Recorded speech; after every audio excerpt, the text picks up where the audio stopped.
கோடநாடு கொலை வழக்கில் கோடநாடு எஸ்டேட்டின் முன்னாள் பங்குதாரரும் ஜெயலலிதாவின் முன்னாள் வளர்ப்பு மகனுமான சுதாகரனுக்கு சிபிசிஐடி போலீசார் சம்மன் அனுப்பியுள்ளனர்.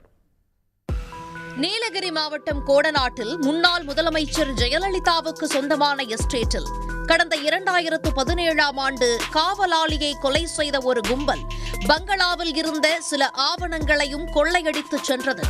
இது தொடர்பாக முக்கிய குற்றவாளி சயான் உட்பட 10 பேரை போலீசார் கைது செய்தனர்.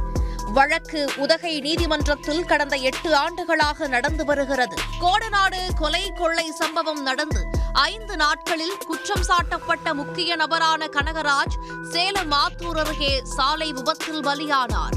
குற்றம் சாட்டப்பட்ட மற்றொரு நபரான சயானின் மனைவி கேரளாவில் விபத்தில் சிக்கி உயிரிழந்தார். 2 மாதங்களுக்கு பிறகு கோடநாடு எஸ்டேட்டில் உதவியாளராக பணியாற்றிய தினேஷ்குமார் என்பவர் தனது வீட்டில் தூக்கிட்டு தற்கொலை செய்து கொண்டார். இந்த அசம்பாவித சம்பவங்கள் பல்வேறு சந்தேகங்களை ஏற்படுத்தியுள்ளன. இந்த நிலையில் கோடநாடு கொள்ளை வழக்கு தொடர்பாக சிபிசிஐடி போலீசார் முக்கிய நபர்களை தொடர்ந்து விசாரித்து வருகின்றனர்.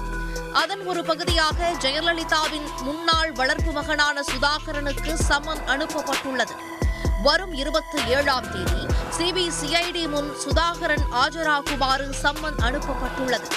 இதுவரை இந்த வழக்கில் 250 பேருக்கும் மேற்பட்டோரிடம் விசாரணை நடைபெற்றுள்ள நிலையில் கடந்த 11 அன்று முன்னாள் முதலமைச்சர்கள் ஜெயலலிதா மற்றும் எடப்பாடி பழனிசாமிக்கு பாதுகாப்பு அதிகாரியாக இருந்த வீரபெருமாளிடம் விசாரணை நடத்தப்பட்டது குறிப்பிடத்தக்கது. உடனுக்குடன் செய்திகளை தெரிந்து கொள்ள சன் நியூஸ் பெல் ஐகானை கிளிக் பண்ணுங்க.